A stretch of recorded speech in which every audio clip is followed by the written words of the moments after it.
Structure of DNA, क्योंकि देखो DNA एक ऐसा मॉलिक्यूल है जो यूनिक मॉलिक्यूल है, जो पूरे यूनिवर्स में सिर्फ और सिर्फ अर्थ पे होता है। डीएनए है इसलिए प्रोटीन है, कार्बोहाइड्रेट है, लिपिड है, ठीक है। यदि डीएनए नहीं होगा तो ये सब मॉलिक्यूल भी नहीं होंगे। रीजन बता रहा हूँ उसका मैं, क्योंकि जो ऑर्गेनिक मॉलिक्यूल्स हैं, जिनको जो प्रोटीन, कार्बोहाइड्रेट और लिपिड वगैरह जो मॉलिक्यूल है, जिनको हम ऑर्गेनिक मॉलिक्यूल कहते हैं, ये केवल कोशिका में पाए जाते हैं, जीवों में पाए जाते हैं। और जीवन तभी संभव है जब डीएनए, है ना, जब डीएनए उपलब्ध हो, ठीक है ना। यदि डीएनए नहीं होगा तो कोशिका भी क्या होगी, संभव नहीं होगी।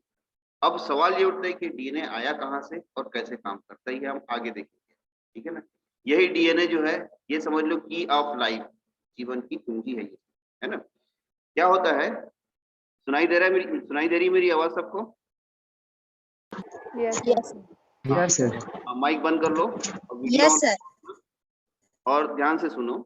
तो क्या होता है, क्या हुआ कि आज से लगभग 4.5 अरब वर्ष पूर्व, यानी 45,000 मिलियन ईयर एगो, एक घटना हुई पूरे यूनिवर्स में, जो केवल पृथ्वी में हुई अब तक के ज्ञात।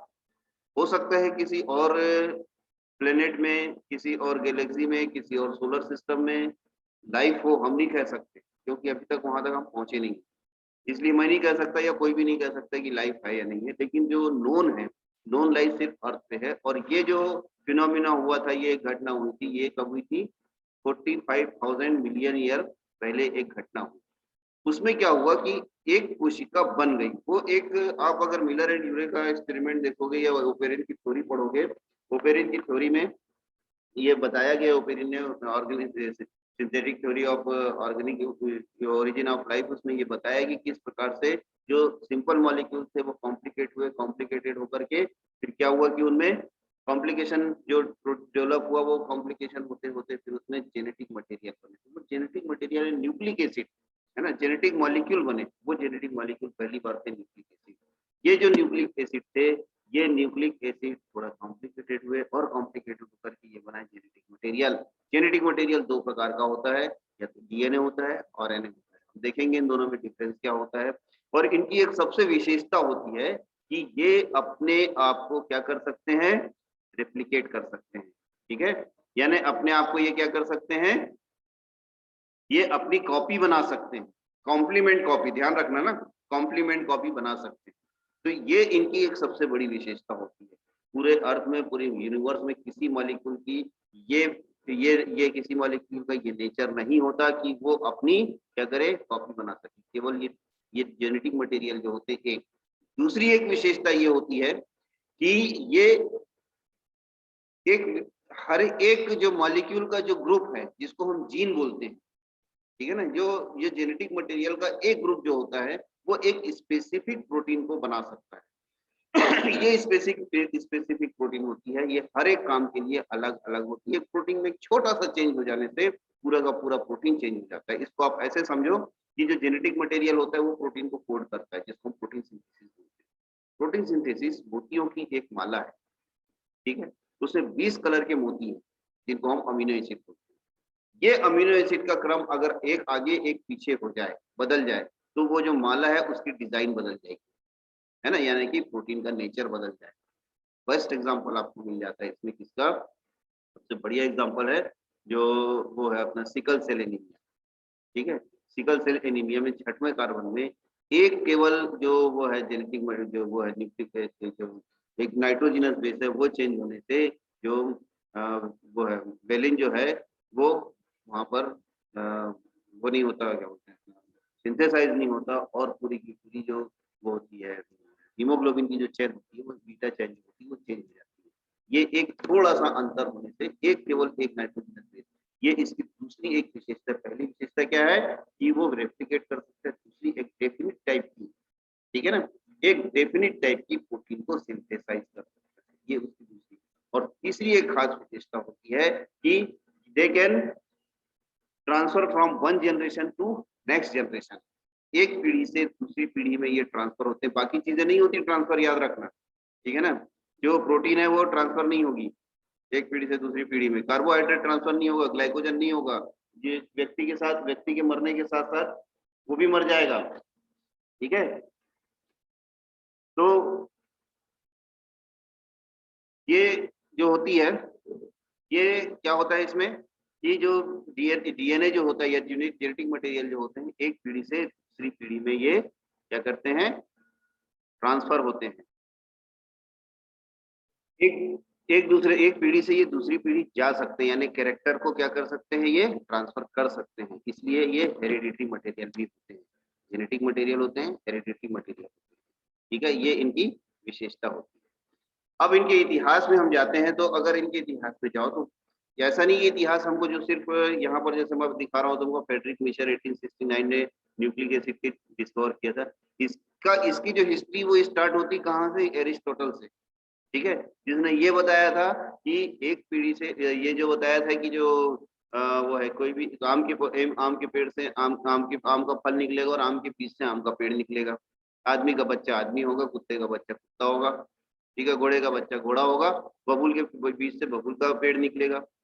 ठीक है, तो ये जो है वास्तव में अगर इसकी हिस्ट्री में जाए, जेनेटिक मटेरियल की, इसकी हिस्ट्री जो होती है वो एंशिएंट हिस्ट्री से स्टार्ट, मतलब एंशिएंट टाइम से इसकी हिस्ट्री स्टार्ट होती है, जहाँ लोग ये सोचते थे कि ये जो जीव जो होते हैं एक पीढ़ी से दूसरी पीढ़ी में जाते कैसे। लेकिन इसको सबसे पहले स्विस फिजिशियन था स्विट्जरलैंड का फ्रेडरिक मिशर, 1869 में जो ड्रेसिंग बैंडेज होती है ना, उसमें से कुछ व्हाइट जो पस सेल थी, उस पस सेल में से ये वो निकाला, जो कुछ मटेरियल निकाला, उस मटेरियल को उसने देखा कहाँ, न्यूक्लियस के अंदर। अब इसके पहले अब थोड़ा सा और बैक में जाओ, तो वहां पर 1765 में रॉबर्ट हुक ने जो सेल डिस्कवर किया, उसके बाद 1832 में रॉबर्ट ब्राउन ने न्यूक्लियस को डिस्कवर किया। न्यूक्लियस के डिस्कवर के साथ स्टार्ट होता है जेनेटिक, क्योंकि उससे पहले लोगों को नहीं मालूम था, यानी कि मेंडल्स तक के, ये सॉरी मेंडल, लेमार्क तक के लोगों को नहीं मालूम था कि जो जेनेटिक मटेरियल है उनकी हेरिडिटी होती कैसे। ठीक है, जब 1832 में रॉबर्ट ब्राउन ने न्यूक्लियस को डिस्कवर किया, तो लोगों को मालूम हुआ कि सेल के अंदर में कोई एक न्यूक्लियस जैसी चीज होती है, वो न्यूक्लियस जो होता है वो कैरेक्टर को एक पीढ़ी से दूसरी पीढ़ी में लेकर के जाता है। लेकिन ये कैरेक्टर को लेकर कौन जाता है, कैसे जाता है, ये कुछ नहीं मालूम। तो जब 1869 में जब ये मालूम पड़ा कि न्यूक्लिन जैसे कुछ केमिकल्स होते हैं, फिर उसके बाद इनको नाम दिया 1878 में, ये क्या नाम था, अल्ब्रेच कोसल ने नॉन प्रोटीन न्यूक्लिन को अलग किया, न्यूक्लिक एसिड को अलग किया। ठीक है, ये इसके बाद हम आगे देखते हैं कि जो वो था फिशर जो था, उसने सबसे पहले क्या किया, इसको अलग किया, प्यूरिन और पायरिमिडिन को अलग किया 1880 में। फिर जेसेरिस जो था उसने 1881 में न्यूक्लिन में मतलब ये बताया कि क्रोमेटिन फाइबर्स होते हैं कि इसके अंदर में कुछ फाइबर्स होते हैं जो कि न्यूक्लिक मटेरियल से बने होते हैं।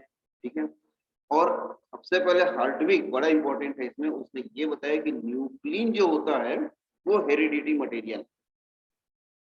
ठीक है, और सबसे एक बहुत इंपॉर्टेंट जो डिस्कवरी हुई वो थी क्रोमोसोम की 1888 में।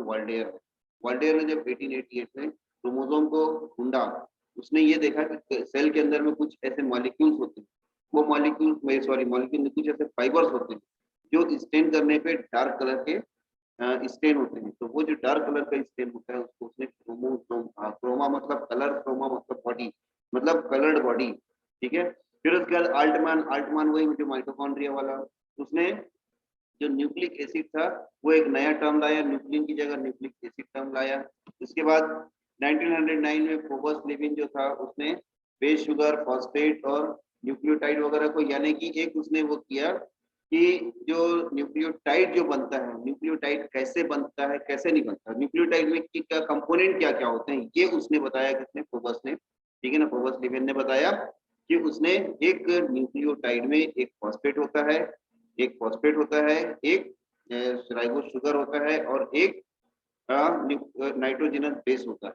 ठीक है, ये तीन मॉलिक्यूल से मिलकर के एक न्यूक्लियोटाइड बनता है। ठीक है ना, 1910 में कोसल को वो मिला, नोबेल अवार्ड मिला, जिसने 2 पायरिमिडिन और 2 प्यूरिन यानी साइटोसिन, थायमिन और एडेनिन, ग्वानिन को उसने डिस्कवर किया। ठीक है। 1924 में फ्यूलगेन ने जो पुस्टिन स्टेनिंग जो थी, यानी कि इनको डीएनए को वो करने के लिए, स्टेन करने के लिए जो हम यूज करते हैं वो पुस्टिन जो वो करते हैं, स्टेन यूज करते हैं। अभी तुम लोग को क्लास में बताएंगे भी हम इस चीज को। तो उसको उसने वो किया, डेवलप किया था। और उसके बाद एक जो सबसे इम्पोर्टेंट जो वो हुआ कि बैक्टीरिया में जो ट्रांसफॉर्मेशन जो प्रोसेस होती है, जो किसके थ्रू होती है, बैक्टीरिया फेज के द्वारा होती है। ठीक है ना, फेज बैक्टीरिया के फेज बैक्टीरिया वायरस जो होते हैं, तो वो जो फेज बैक्टीरिया वायरस जो होते हैं उनके द्वारा जो वो होता है, ट्रांसफॉर्मेशन होता है जेनेटिक मटेरियल का, वो ग्रिफिथ ने 1928 में ये बताया। इससे पहली बार ये मालूम पड़ा कि जो डीएनए जो होता है वो जेनेटिक मटेरियल है। और इसके बाद उसमें इससे थोड़ा आगे इसने 1944 में जो एवरी मैकलॉयड और मैकार्टी का जो वो था एक्सपेरिमेंट था, जो हम आगे देखेंगे इसी चैप्टर में, कि उनका एक्सपेरिमेंट क्या था, माइस के ऊपर उन्होंने किया था विरुलेंट बैक्टीरिया लेकर के, और उसके ऊपर उन्होंने ये बताया कि डीएनए जो होता है, basically DNA is the genetic material which carries character from one generation to next generation. ठीक है ना, basically all genetic material are comprised in the DNA of chromosome. तो ये था। और उसके बाद जो वो था लेवेन, नहीं वही जो लेवेन था, लेवेन ने फोकस लेवेन जो उसने 29 में बताया कि जो थायमस न्यूक्लिक एसिड होता है, लाइगो शुगर होता है। ठीक है। फिर 47 में एक चारगाफ रूल आया।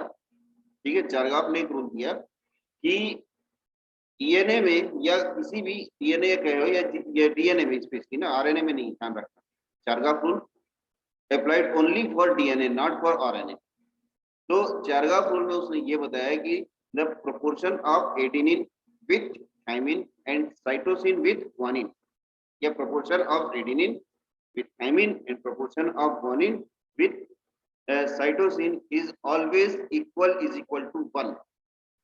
हमेशा ये एक होता है, कभी भी ये एक से कम या ज्यादा नहीं होगा। यानी जितनी मात्रा में एडेनिन होगा डीएनए में, उतनी ही मात्रा में थायमिन होगा, जितनी मात्रा में ग्वानिन होगा उतनी ही मात्रा में साइटोसिन होगा। ठीक है। एडेनिन और साइटोसिन की, ग्वानिन और थायमिन की मात्रा अलग अलग हो सकती है, लेकिन मात्रा एडेनिन की और थायमिन की हमेशा एक बराबर होगी। ठीक है, ये याद रखना। लेकिन आगे तुमको ये चीज तुमको मिलेगी कि ये मात्रा थोड़ा सा 1% का डिफरेंस मिलेगा। उसका रीजन क्या है? उसका रीजन है जो पिछले पीरियड में मैंने तुमको बताया था, ट्रांसपोजोन या मोबाइल डीएनए, जिसको हम रिपीटेटिव डीएनए भी कहते हैं। रिपीटेटिव डीएनए में कोई एक जो नाइट्रोजनस बेस होता है वो लगातार रिपीट होता है, जैसे ए कंटिन्यू पूरी एक ही चेन बनेगी। तो उसके कारण, और वो जो चेन होती है वो क्या होती है, यूजलेस तो नहीं कह सकते क्योंकि यूजलेस कोई भी चीज नहीं होती, लेकिन वो क्या होती है, नॉन कोडिंग चेन होती है। वो नॉन कोडिंग चेन होती है, यानी कि that chain can not synthesise any protein, वो प्रोटीन को नहीं बना सकती, इस कारण से उसकी मात्रा कम या ज्यादा होती है। लेकिन जो कोडिंग डीएनए होता है, कोडिंग डीएनए यानी which can synthesise any protein, that synthesise any protein और दैट कोड एनी, ये मतलब किसी जीन में जो ए और टी और सी और जी की जो मात्रा होती है वो that is always equal to 1। ये बताया था चारगाफ। ठीक है ना। 1950 में ये विल्किंस जो था, ठीक है ना, थॉमस विल्किंस जो था, उसने ये बताया कि प्यूरिन और पायरिमिडिन जो होते हैं उनका, उनके बीच में जो डिफरेंस होता है, उनके बीच में जो डिस्टेंस होता है, यानी मेजरमेंट दिया था उसने, ये बताया था कि दो जो चेन होती है, यानी कि एक ये और एक ये लेडर लाइक स्ट्रक्चर होता है, आगे हम देखेंगे। इन दोनों के बीच में जो गैप होता है वो 3.4 एंगस्ट्रॉम का होता है। ठीक है। और इनके जो एक साइकिल कंप्लीट जो होता है, एक रिंग जो कंप्लीट होती है, उस रिंग का साइज जो होता है वो 34 एंगस्ट्रॉम होता है। अब इसके बाद सबसे इंपॉर्टेंट आता है कि जो वो है डीएनए की खोज हुई किस प्रकार से। बड़ा इसमें वो है थोड़ा सा कि जो इंग्लैंड की कैम्ब्रिज यूनिवर्सिटी में केवेंडिश लेबोरेटरी थी। ठीक है। वो केवेंडिश लेबोरेटरी में कुछ साइंटिस्ट काम कर रहे थे, जिसमें से एक ग्रुप था फ्रांसिस क्रिक और जेम्स वाटसन का। ठीक है। दूसरा एक ग्रुप और था, ये ग्रुप जो था ये इसका था, क्या नाम था उनका, बताता हूँ आपको मैं, चलिए ठीक है। तो ये विल्किंस वाला ग्रुप था। तो इन लोगों ने यहाँ पर एक, वहां पर एक वो थी, कैंटीन थी, ठीक है ना। ये है ईगल, डबल हेलिक्स स्ट्रक्चर। तो ये ईगल पब था, इस यहाँ पर ये लंच टाइम में मिला करते थे, ठीक है ना, बारबरा चेस, ठीक है। तो नाम दूसरी एक टीम थी, वो थी बारबरा चेस की टीम। तो ये लोग काम कर रहे थे। अब देखो, कहीं भी कोई भी लोग अगर कुछ काम कर रहे होते हैं, चाहे वो स्पोर्ट्स में हो, चाहे वो एकेडमी में हो, एजुकेशन में हो, वहाँ पर कंपटीशन जरूर होता है, और एक दूसरे से थोड़ी सी यहाँ पर क्या होती है, जेलसी वाली चीजें, एक दूसरे से छुपाने वाली चीजें भी होती थी। यहाँ भी जो वो थी, क्या नाम इसका, जो वो थी चेस, हार्शे और चेस की जो टीम थी, और इधर वाटसन क्रीक की जो टीम थी, वाटसन क्रीक और विल्किंस की, इनकी जो टीम थी, इनके आपस में कंपटीशन बिल्कुल ऐसा ही चलता था, ठीक है ना। तो हार्शे चेस जो थे, उन्होंने डीएनए की खोज पहले कर ली, लेकिन ये जो पेपर पब्लिश हुआ 25 अप्रैल 1953 को, ये इन्होंने पहले, जो वाटसन क्रिक और विल्किंस थी, इन्होंने अपना पेपर पब्लिश करा। अच्छा, मजे की बात ये है कि इनका पेपर जो है ना, नेचर नाम की जो वो है, नेचर नाम का जो जर्नल है, उस जर्नल में ये पब्लिश हुआ था, ठीक है। ये नेचर के वॉल्यूम 171 में पेज नंबर 737 से 738, केवल 1.5 पेज का था, यकीन मानोगे आप, ये इनका जो रिसर्च पेपर था, केवल 1.5 पेज का रिसर्च पेपर था। एक्सरे जो वो था, एक्सरे डिफ्रेक्शन मेथड से इन्होंने ये बताया था कि ये जो डबल हेलिक्स मॉडल होता कैसे है। वास्तव में एक्सरे डिफ्रेक्शन मॉडल से जो चेज हार्शे की जो टीम थी, उन्होंने पहले डिस्कवर कर लिया था कि डीएनए का स्ट्रक्चर होता कैसे है, लेकिन चूंकि पेपर किसका पहले छपा, वॉटसन एंड क्रिक का, इसलिए ये जो था उसका जो वो था, उनका जो वो था, देखो ये था, डिटेल में दे रहा हूँ यहाँ पर, कि 171वें वॉल्यूम में नेचर जो वो है, मैगजीन है, मतलब वो जर्नल है, उसमें ये आया था 1953 में, 25 अप्रैल 1953 को, ठीक है। और इनका जो वो हेडिंग थी,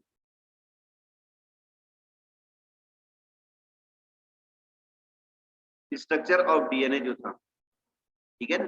तो इसमें ये पहले छपा था, इसलिए पूरा श्रेय इनको मिल गया, बेचारे हार्शे चेस जो थे वो रह गए, ठीक है। ये देखो यहाँ दिया भी हुआ है ये, कि 28 फरवरी 1953 Crick interrupted Petron's lunch time at the Eagle Pub in Cambridge to announce that he and Watson had discovered the secret of life. That secret of life was DNA, ठीक है। इसके बाद इसका जो वो था, हार्शे चेस था, Hershey chess और मार्था चेस, ये अल्फ्रेड हार्शे और मार्था चेस, ठीक है ना।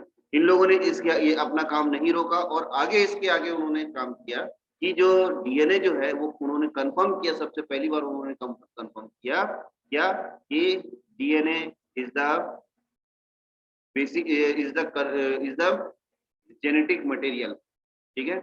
अब यहाँ थोड़ा सा देखो, ये जो ईगल पब है उसका ये मोनो है, जहाँ पर ये लंच वगैरह के लिए जाया करते थे, तो कैंटीन था। The secret of life for Descartes of eagle was the local pub for scientist from the near by Cavendish laboratory.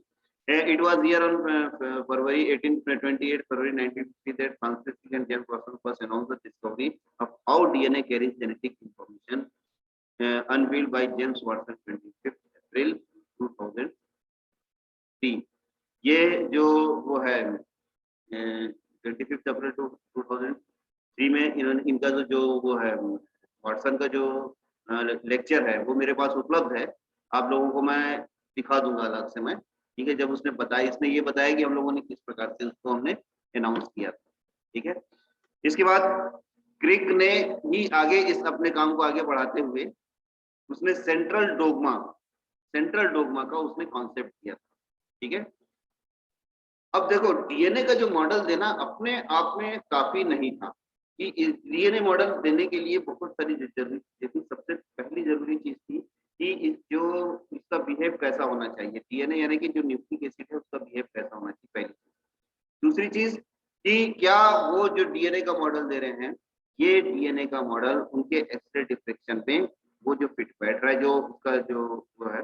तीसरी बात इंपॉर्टेंट ये थी कि जो एटिनिन और थायमिन, साइटोसिन और ग्वानिन, ये एक दूसरे के कॉम्प्लीमेंट होते हैं। अगर वो कॉम्प्लीमेंट होते हैं तो वो आपस में इस प्रकार से कैसे जुड़ते हैं, ठीक है, उनका अटैचमेंट कैसे होता है, ये इस चीज को एक्सप्लेन करना था, साइंटिफिकली प्रूफ करना था। अगर आप प्रूफ नहीं कर सकते तो वो डीएनए मॉडल माने नहीं, ठीक है। चौथी इंपॉर्टेंट बात ये थी कि how these nucleotide base pairs can synthesise a definite protein that is the gene, मतलब that is how gene behave in a genetic nature, है ना। तो ये जो होता है कि जो वो है अपना डीएनए जो है उसके जो नाइट्रोजिनस बेसेस हैं, वो नाइट्रोजिनस बेस किस प्रकार से प्रोटीन को सिंथेसाइज करते हैं, एक डेफिनिट प्रोटीन को ही एक डेफिनिट टाइम पे डेफिनिट मात्रा में, ठीक है, उसको सिंथेसाइज करेंगे। सपोज करो कि ह्यूमन एम्ब्रियो का डेवलपमेंट हो रहा है, ठीक है ना। अब उसमें प्रोटीन बननी है, नाक की प्रोटीन बननी है। यदि नाक की प्रोटीन बन रही है और वो एक जो जीन है, वो जीएनए जो यहाँ की प्रोटीन बनाना है, एक शेप बनाना है नाक का, वो शेप बनाकर वो बनाएगा, एक डेफिनिट टाइम पे वो स्विच ऑन होगा और वो प्रोटीन बना करके नाक का शेप बनाएगा और डेफिनिट टाइम पे स्विच ऑफ। हर किसी दो व्यक्तियों की नाक एक जैसी नहीं होती, किसी के पकोड़े जैसी होती, किसी की तोते जैसी मिट्टू जैसी होती, किसी की लंबी होती, किसी की नुकीली होती, किसी की चौड़ी होती, किसी की पतली होती, कुछ भी होती है, अलग अलग होती है। सपोज करो अगर ये स्विच ऑफ नहीं हुआ एक डेफिनिट टाइम पे, तो क्या होगा, ये नाक ऐसी लंबी बढ़ती चली जाएगी, ठीक है। कितनी लंबी नाक हो जाएगी, गणेश भगवान हाथी जैसी नाक हो जाएगी, गणेश भगवान बन जाएगा। यदि कान अगर बनना बंद नहीं हुआ एक डेफिनिट टाइम पे, तो क्या होगा, ये कान कितने बड़े बड़े हो जाएंगे, ठीक है। उंगलियां लंबी, अगर उंगलियां जो डेफिनिट टाइम पे बनना बंद नहीं हुई तो क्या होगा, ये लगातार बनती चली जाएगी। कोई एक जीन डेफिनिट टाइम पे स्विच ऑन नहीं हुआ तो वो ऑर्गन नहीं बन पाएगा, डेफिनिट टाइम पे स्विच ऑफ नहीं हुआ तो वो ऑर्गन लगातार बनता चला जाएगा और बहुत अपने आकार से बहुत ज्यादा बढ़ जाएगा। तो ये इस चीज को एक्सप्लेन करना, इस चीज को वहां पर फिट करना, ये डीएनए के स्ट्रक्चर में बहुत जरूरी है, किस प्रकार से ये काम करता है। तो इसने सेंट्रल डोगमा दिया, सेंट्रल डोगमा में उसने ये बताया कि किस प्रकार से प्रोटीन का सिंथेसिस, डीएनए का रोल प्रोटीन सिंथेसिस में होता है और वो किस प्रकार से वो उसमें ये जो डीएनए जो है वो किस प्रकार से अनबाइंड होकर के फिर प्रोटीन बनाता है, फिर वापस वो बाइंड होकर के वो प्रोटीन जो वो है प्रोटीन सिंथेसिस की जो प्रोसेस है वो होती है, बंद होती है। इसके बाद छठवीं इंपॉर्टेंट चीज थी कि डीएनए का रेप्लिकेशन किस प्रकार से होता है। अगर ये डीएनए के रेप्लिकेशन को एक्सप्लेन नहीं कर सकते, इसका मतलब ये मॉडल फेल हो जाता है। तो ये जो वाटसन क्रिक का जो डबल हेलिकल मॉडल था, इसने ये अपने आप में इस चीज को क्या किया उसने कि एक्सप्लेन किया कि किस प्रकार से ये डीएनए का जो मॉडल, ये रेप्लिकेशन किस प्रकार से होता है। छह बातों को, ये छह शर्तों को यदि कोई मॉडल पूरा करता है तो वो क्या होगा, वो डीएनए का डेफिनेट मॉडल होगा, क्रोमोसोम का मॉडल बनेगा। अपन जो आगे क्रोमोसोम पढ़ेंगे, क्रोमोसोम के जो अलग अलग मॉडल पढ़ेंगे, रीस के मॉडल पढ़ेंगे, न्यूक्लियोसोम मॉडल पढ़ेंगे, उसमें देखेंगे चीजों को फिर से आगे। फिर 1958 में मेसेल्सन स्टार ने ये बताया कि जो डीएनए का जो रेप्लिकेशन होता है वो सेमी कंजर्वेटिव होता है, यानी एक पल ये डीएनए का जो मॉलिक्यूलर लेडर लाइक स्ट्रक्चर यहाँ बना हुआ है, ये इसमें से एक पहले अलग होगा, फिर इसकी कॉम्प्लीमेंट कॉपी बनेगी, फिर इसके सामने दूसरी चेन बनेगी, फिर एक चेन ये, एक चेन ये दो चेन बनेगी। तो इस प्रकार से एक जैसे जिप होता है ना, जो चेन वाला जिप होता है, जिप जब तक बंद रहता है तब तक दोनों ऐसे जुड़ा रहता है, दोनों अलग होता है तो ऐसा हो जाता है, मतलब वाई जैसा स्ट्रक्चर बन जाता है ना। तो ये मेसेल्सन स्टाल ने सबसे पहले, मेसेल्सन स्टाल ने इसको सेमी कंजर्वेटिव मॉडल में कैसे होता है। और उसके बाद जो सबसे इम्पोर्टेंट, बहुत इंपॉर्टेंट था, हमारे हरगोविंद खुराना जी, बिलासपुर जिले के, बिलासपुर मतलब जो अब पाकिस्तान में है, इंडिया में था, पंजाब में, वहां पर हरगोविंद खुराना, होले और नीरेनबर्ग ने, इन्होंने सबसे पहले क्या किया कि आरएनए का एक मॉलिक्यूल बनाया, यानी जेनेटिक मटेरियल को आर्टिफिशियली सिंथेसाइज किया, ठीक है। अब हम आते हैं कंपोजिशन ऑफ डीएनए, ठीक है। तो कंपोजिशन ऑफ डीएनए में हम ये देखते हैं कि डीएनए की संरचना होती कैसे है, क्या क्या बनता है, ठीक है ना, क्या क्या चीजें होती है जिससे ये बनता है। तो सबसे पहले हम आते हैं फॉस्फेट बैकबोन। फॉस्फेट क्या है, H3PO4 फॉस्फोरिक एसिड है। ये H3PO4 जो होता है ये डिसोसिएट, ये इसका जो स्ट्रक्चरल फॉर्मूला होता है ये पी सेंटर मॉलिक्यूल होता है। 3 OH होते हैं, इसमें 3 हाइड्रोक्सिल होते हैं और एक यहाँ पर डबल बॉन्ड ऑक्सीजन होता है। तो ये फिक्स होता है, ये ज्यादा इसमें ज्यादा परिवर्तन नहीं होता है। ठीक है, मेन जो परिवर्तन होता है वो यहाँ होता है, क्योंकि ये तीनों हाइड्रोजन देने वाले होते हैं। ठीक है, इसलिए ये क्या होता है, एसिड होता है। तो इसमें ये हो गया डबल बॉन्ड ऑक्सीजन, इसके PO4, इसमें 3 क्या होते हैं, इसमें PO4 में 3 नेगेटिव आयंस होते हैं।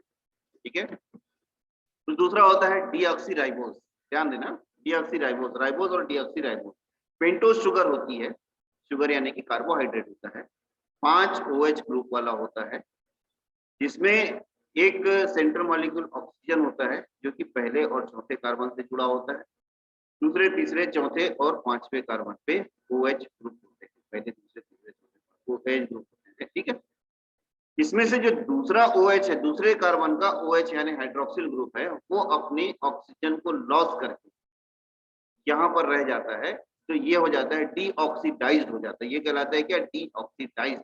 जब डीऑक्सीडाइज्ड हो जाता है तो ये हो जाता है डीऑक्सीराइबोज। राइबोज जब डीऑक्सीडाइज्ड हो जाता है तो ये कहलाता है डीऑक्सीराइबोज। किस कार्बन पे होता है, सेकंड कार्बन पे, इसलिए इसको 2 डीऑक्सीराइबोज।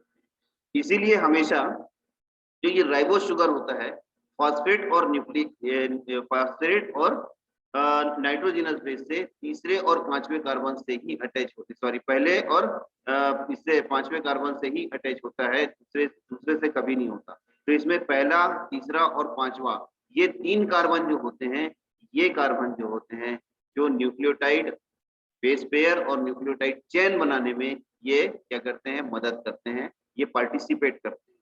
दूसरा और चौथा कार्बन इसमें पार्टिसिपेट नहीं करते, क्योंकि ये लोग यहाँ पर इंगेज होते हैं, इधर ऑक्सीजन से इंगेज होता है और इधर जो होता है इसके पास पार्टिसिपेट करने के लिए फ्री मॉलिक्यूल होता ही नहीं। ठीक है, अब नाइट्रोजनस बेस होते हैं। नाइट्रोजनस बेस जो होते हैं उसकी पूरी हमने हिस्ट्री देखी, लंबी चौड़ी हिस्ट्री देखी, फ्रेडरिक मिशर से लेकर के यहाँ तक चेज होले तक के हमने सब देखा। ठीक है, तो उसमें ये जो होते हैं नाइट्रोजनस बेस जो होते हैं ढेर प्रकार के होते हैं, हमको जो बेसिकली पढ़ना है वो 5 प्रकार के पढ़ना है, और डीएनए में पढ़ना है 4 प्रकार। ठीक है, ये कम से कम 20 प्रकार के नाइट्रोजनस बेस होते हैं, लेकिन हमारे लिए इंपॉर्टेंट केवल 5। ठीक है, उसमें से 4 हमको डीएनए में पढ़ना है। ठीक है, अब ये जो न्यूक्लिक एसिड होते हैं, ये न्यूक्लिक एसिड होते कैसे हैं और क्या बनाते हैं। ठीक है, ये होते हैं जो बताया मैंने 5, एडेनिन, साइटोसिन, ग्वानिन, थाइमिन और यूरेसिल। इनको हम बोलते हैं प्राइमरी या कैनोनिकल। ठीक है, इसको शॉर्ट फॉर्म में हम A, C, A, G, C, T और U के फॉर्म में हम उसको शो करते हैं। इसमें से A, T, C और G ये 4 होते हैं डीएनए में, और A, U, G और C होते हैं आरएनए। ठीक है, T और U में अंतर केवल CH3 मॉलिक्यूल का होता है, जो आगे हम देखेंगे।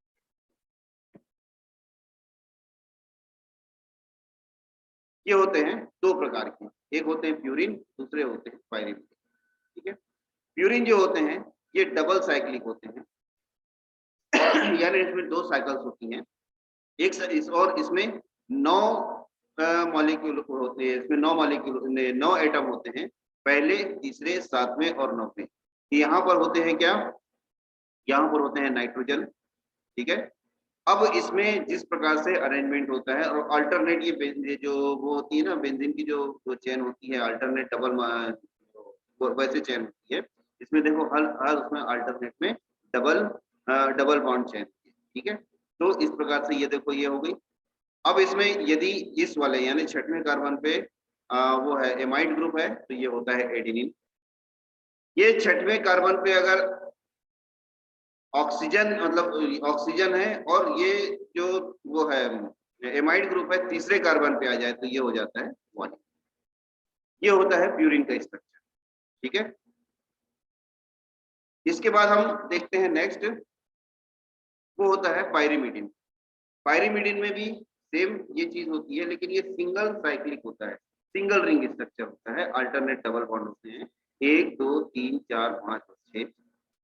इसमें यूरेसिल को अभी हम छोड़ें, थाइमिन में यहाँ पर 1 2 3 4 5 है ना, तो यहाँ पर जो 5वां कार्बन है, इस कार्बन पे अगर मिथाइल ग्रुप है तो ये हो जाता है थाइमिन, मिथाइल ग्रुप नहीं है तो ये होता है यूरेसिल। ठीक है, दोनों में दूसरे और चौथे ऑक्सीजन पे, ये चौथे इसमें कार्बन पे ऑक्सीजन होती है। साइटोसिन जो होता है वो लगभग कैसा होता है, जैसा कि वो होता है ग्वानिन होता है वैसा ही होता है। सेम यहाँ पर अमाइड ग्रुप होता है और ऑक्सीजन ग्रुप होता है। देखो यहाँ पर, ये देखो ऑक्सीजन और एमाइड इसी पोजीशन पे, ठीक है। नाइट्रोजन की इधर बाजू एमाइड ग्रुप है, इस नाइट्रोजन की बाजू ऑक्सीजन ग्रुप है ना। यहाँ पर देखो इसके बाजू में ये है, ये बाजू, ठीक है। ये होता है क्या, पाइरीमिड। अब इसके आगे हम देखते हैं न्यूक्लियोसाइड। न्यूक्लियोसाइड और न्यूक्लियोटाइड दो चीजें, ठीक है। Nucleoside comprises of a nitrogenous base and a ribose or deoxyribose sugar, ठीक है, that is nucleoside.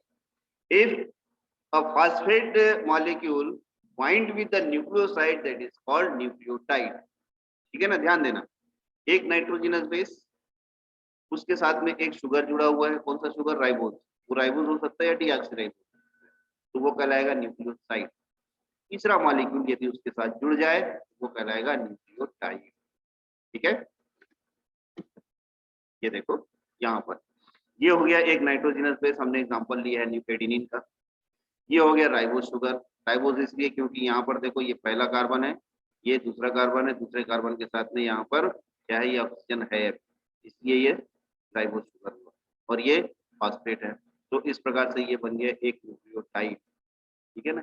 ये एक न्यूक्लियोटाइड जो होगा, ये लाइक न्यूक्लियोटाइड टाइम से पीछे के पीछे आगे देखेंगे हम कैसे एक के साथ एक जुड़ते चले जाते हैं, ठीक है। तो इसके बाद ये जुड़ ये लगातार जुड़ते हुए क्या बनाते हैं, ये पॉलीमर, डीएनए पॉलीमर चेन, ठीक है। तो आज के लिए मैं आज सिर्फ इतना ही ले रहा हूँ, क्योंकि अब ये